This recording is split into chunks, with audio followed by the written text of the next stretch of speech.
people don't feel heard, oftentimes their energy is still there, but if it's not channeled toward the things the business probably needs, it can be extremely destructive. And they don't mean it to be. But when folks don't feel heard and then they can't put that to rest or channel it in the right way, which I believe is your job as a leader to help guide, it can be so distracting. And then it can create all these shiny objects that pop up and then have a lot of people running amok and chasing things out that they don't need to chase down. So I think it's so important to listen, right? And then also then try to get them to maybe think more strategically about something if that's not happening, but you have to go at their pace because you're going to move at the rate of change of sort of the slowest adopter in a lot of cases. And you got to be super patient about that. And I just think like in the end, we're all human beings. Back to my point earlier about what sometimes matters most to people is, do I have a job?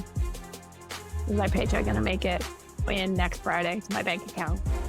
And do I generally know what I'm supposed to do in any given week?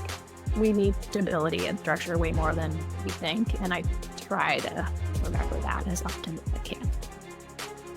Wise words. The last topic I just wanted to cover before we let you go, how do you go about setting goals with data instead of emotion? And I know this is a really big topic too, because obviously these are themes of accountability and performance. And again, coming kind of full circle back to our conversation about strategy.